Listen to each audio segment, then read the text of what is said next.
Artinya sangatlah penting ketika Dewan Kota hari ini murni memang tidak lahir dari cawe-cawe. Bila memang terbukti yang memang kita anggap itu intervensi terhadap kompetitor-kompetitor, kami dari BEM Nusantara akan melakukan suatu gerakan aksi demonstrasi.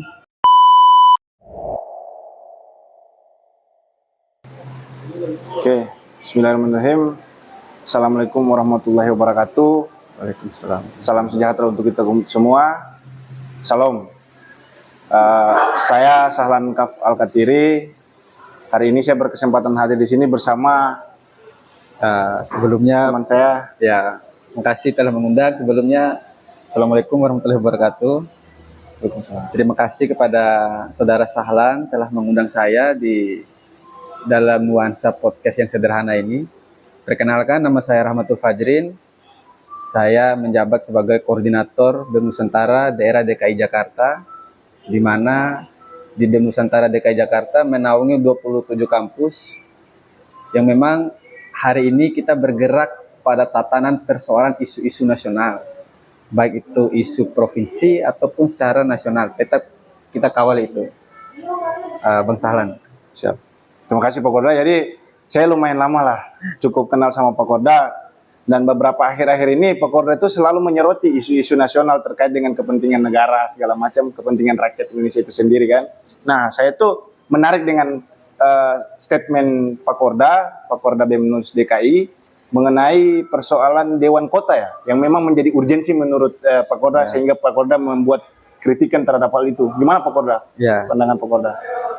Tentunya kami hari ini baru saja menaikkan suatu tulisan yang memang kita tidak bisa pungkiri, Bang, bahwa hari ini cawe-cawe terhadap pemerintahan dalam mengintervensi kandidat itu semakin lama itu memang semakin terlihat begitu. Artinya tupoksi kita sebagai mahasiswa, walaupun kita tidak punya jabatan strategis di pemerintahan, kita pun menyoroti persoalan itu, Bang Sahlan. Nah, hari ini pun tanggal 5 Juli kalau tidak salah kan itu penetapan Dewan Kota. Tentu Dewan Kota ini kan merupakan representasi dari seluruh, baik itu dalam kancah kelurahan, RWK, RTK, itu sebagai suatu penunjang pembangunan ke depan, karena tupoksi memang Dewan Kota ini sangat penting dan strategis. Selain mereka sebagai presentasi, mereka pun menunjang pembangunan jangka panjang dalam jangka 5 tahun itu dalam tataran bupati dan wali kota. Disitulah tupoksi Dewan Kota. Jadi artinya sangatlah penting ketika Dewan Kota hari ini murni memang tidak lahir dari cawe-cawe. Kira-kira begitulah, Bang Sahlan. Jadi yang saya pahami dari omongan Pak Korda ini, jadi Pak Korda ini tidak mau adanya persoalan intervensi wali kota dengan Dewan Kota ini ya. Jangan sampai ada hal-hal yang memang tidak diinginkan di situ oleh pemuda dan mahasiswa seperti Pak Korda pimpin sekarang ini kan. Kira-kira begitulah. Ya. Terus, nah kalau misalnya ada dugaan-dugaan ataupun yang kita lihat bahwa adanya intervensi-intervensi tertentu dari wali kota terhadap Dewan Kota ini, apa sih kira-kira Pak Korda yang memang Pak Korda mau lakukan di situ lah? Sebagai peran Pak Korda di BEM Nusantara, Pak. Baik, tentunya ya Bang Sahlan ya, kami berangkat dengan statement bahwasannya itu dilandasi pada suatu landasan yang memang kuat. Kita tahu bahwa Pergub, kalau nggak salah Bang Sahlan, Pergub nomor 116 tahun 2013 itu kan di situ jelas itu menetapkan juga bagaimana pembentukan PPK, bagaimana pembentukan PPKD ya dalam menyelenggarakan itu. Tentunya pembentukan itu kan, apalagi tingkat Dewan Kota, itu kan ditentukan, panitianya itu kan ditentukan sama wali kota dan bupati. Artinya garis tegak ke atas itu tentulah itu patut menjadi kecurigaan kita juga, bahwasannya seluruh stakeholder nanti, baik itu bupati dan wali kota, tentulah ketika menunjuk panitia itu, jangan ada suatu titipan-titipan narasi tertentu, titipan nama-nama tertentu, atau penyelewengan kekuasaan di situ. Nah, itulah yang akan kami tegaskan juga. Baik di tweet tadi, melalui podcast ini juga kami tegaskan juga bahwa tolonglah wali kota dan bupati jangan cawe-cawe, karena ini menyangkut kepentingan maslahat umat begitu dalam bingkai DKI Jakarta, begitu Bang Salan. Ya, jadi memang betul ya Pak Korda ya. Beberapa hal ini yang sering saya lihat dari kritikan-kritikan Pak Korda itu mengenai hal itu juga. Berbicara politik ini kan memang fundamental sekali, maksudnya luas sekali kan kalau kita mau bahas terlalu jauh lah ya. Nah, persoalan dugaan-dugaan, persoalan intervensi dari wali kota ke dewan kota ini kan memang bisa juga menjadi dugaan bagi Pak Korda lah ya. Nah, mungkin kalau memang hal itu terjadi nih Pak Korda dan berdampak terhadap warga-warga DKI Jakarta, misalnya pelaksanaan itu dilakukan di DKI Jakarta, kan beberapa ada lagi nih ya Pak Korda, kalau nggak salah. Kira-kira kalau memang dugaan itu terjadi, betul-betul terjadi begitu Pak Korda, langkah apa sih Pak Korda yang memang Pak Korda harus ambil untuk menuntaskan hal-hal begitu Pak Korda? Tentunya sebagai agen of change, ya, tentunya kita sebagai penyambung daripada lidah rakyat yang mengontrol seluruh kebijakan, tentunya kami akan mengupayakan suatu upaya yang memang bagi kami itu konstitusional. Itu merupakan hak asasi kami, begitu. Kami pun akan melakukan suatu terobosan, baik itu parlemen jalanan, ya, baik itu melakukan suatu audiensi. Itu pun semua atas dasar tadi pemerintah hari ini tolong jangan cawe-cawe, ya, terkait dengan pemilihan nanti ataupun penunjukan lah dewan kota, karena kita tahu uji kelayakan dewan kota itu banyak sekali syaratnya. Tentulah salah satu syarat fundamentalnya orang yang mempunyai kapasitas, integritas, bahkan harus mempunyai loyalitas.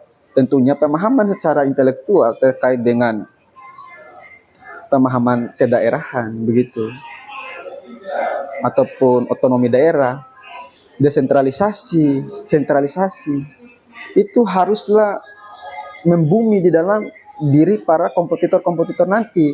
Artinya ketika kompetitor mempunyai nilai-nilai seperti itu, tentulah hal yang cawe-cawe ini tidak dapat dibenarkan. Karena ketika kita cawe-cawe masalah, di situ akan menunjukkan bahwasannya turunnya moralitas berpolitik. Karena apa? Orang yang mempunyai kapasitas lebih diungguli ketika cawe-cawe, karena cawe-cawe ini ada karpet merah. Ya, jadi nilai-nilai demokrasi pun terkikis, kesempatan masyarakat yang mempunyai kapasitas, integritas dan loyalitas tadi tidak mampu diakomodir. Ya karena cawe-cawe. Makanya cawe-cawe ya kita harus mengawasi lah bagaimana dewan kota dalam pengujian nanti bisa lulus secara maksimal tanpa adanya suatu intervensi dari pihak manapun. Gitu misalnya. Jadi saya bisa menjadikan ini sebagai tolak ukur lah bahwa tweet ataupun tulisan yang Pak Korda naikin di media itu menjadi gambaran besar lah ya. Jangan sampai hal-hal ini terjadi lah gitu lah ya kan. Karena yang Pak Korda beserta stakeholder kepengurusan menginginkan apa yang memang akan dilakukan ke depan ini harus berjalan sesuai mekanisme dan prosedur yang ada lah begitulah ya. Nah, mungkin keren juga sih karena saya sering lihat nih Pak Korda membuat kritikan-kritikan dari zaman-zaman dinasti-dinasti dulu lah gitulah ya kan, kayak bahasa-bahasa mahasiswanya begitulah Pak Korda. Terus bagaimana Pak Korda kira-kira langkah selanjutnya yang Pak Korda memang menurut Pak Korda ini apa ya Pak Korda ya? Kenapa memang harus disoroti gitu loh Pak Korda? Ya. Si urgent apa sih Pak Korda persoalan wali kota dan dewan kota ini Pak Korda? Ya, tentunya masalah kita ini kan hidup di bingkai negara demokrasi. Demokrasi mengartikan bahwasannya kepemimpinan rakyat ya itu tidak didasarkan kepada keinginan pemerintah. Artinya ketika orang ingin secara hati nurani mau maju sebagai dewan kota, tentunya di situ tidak ada barrier yang membatasi ketika kapasitas seseorang mumpuni ya. Yang nantinya memang tupoksi daripada dewan kota ini kan dia hanya sebagai suatu lembaga yang nantinya menunjang pembangunan jangka panjang, membantu pekerjaan wali kota, dewan kota, bupati dan sebagainya. Tentunya orang-orang seperti ini masalah jangan sampai nantinya karena kepentingan sepihak, karena ketitipan secara sepihak, orang-orang yang tidak mempunyai kapasitas itu bisa melanggengkan kaki menjadi wali kota. Nah ini yang sangat bahaya. Ini membahayakan demokrasi dan juga sangat membahayakan Jakarta ketika kursi-kursi tersebut diduduki yang memang orang yang tidak mempunyai kapasitas. Dan kami pun sebagai mahasiswa menekankan dan meminta juga kepada seluruh elemen yang ada bahwa mari kita sama-sama mengawasi agar tidak terjadi ikut campur intervensi cawe-cawe dari pemerintah.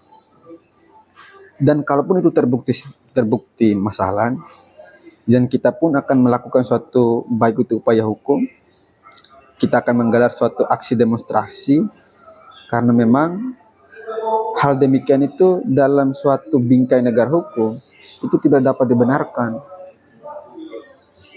Begitu masalah. Jadi betul kata Pak Korda, memang sering terjadi di Indonesia ini kalau kita lihat secara bingkai nasional lah ya Pak Korda ya. Jadi orang-orang yang memiliki pengalaman maupun punya bidangnya di situ dilengsarkan karena punya kepentingan-kepentingan individu yang dilakukan oleh oknum-oknum yang memang tidak bertanggung jawab lah, begitulah kira-kira. Memang saya sering lihat menyoroti juga, saya sering baca kritikan Pak Korda di media segala macam.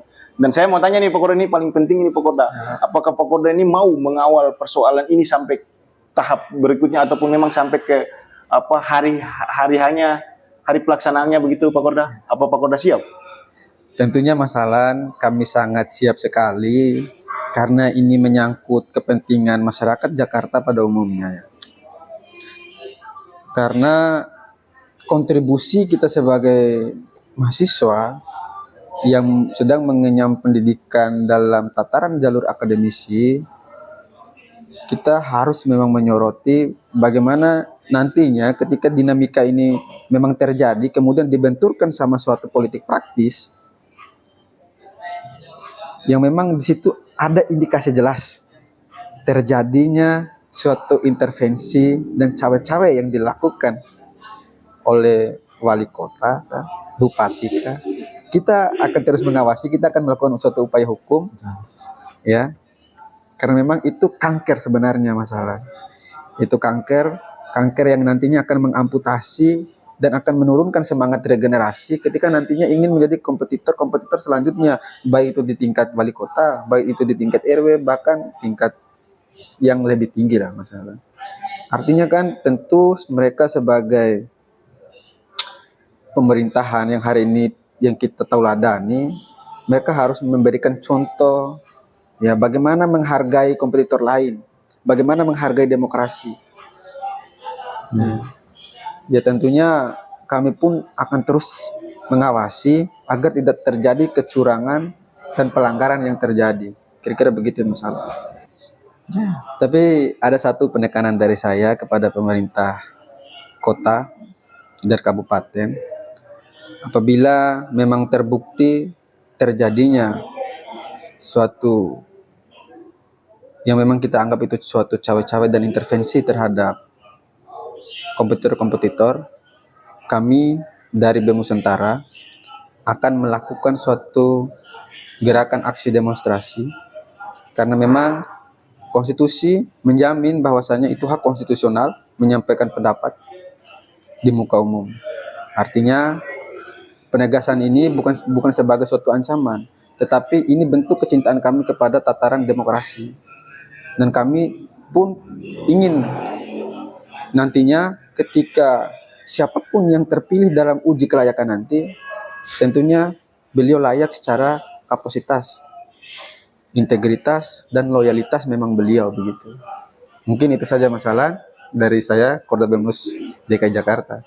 Ya, terima kasih Pak Korda atas waktunya ya. Memang Pak Korda ini betul-betul orang yang memang kritis sekali ya Pak Korda. Saya lihat ya memang Pak Korda ya. Dan Pak Korda pun selalu eksis dalam mengawasi dan mengawal persoalan ini lah. Memang urgent sekali ya memang ya. Karena berkaitan dengan kepentingan banyak orang kan begitu kan. Mungkin itu saja Pak Korda ya. Terima kasih atas waktunya. Sekali lagi terima kasih nih Pak Korda. Pak Korda selalu eksis Pak Korda. Semangat terus Pak Korda ya. Siap Pak Korda. Siap. Oke. Terima kasih.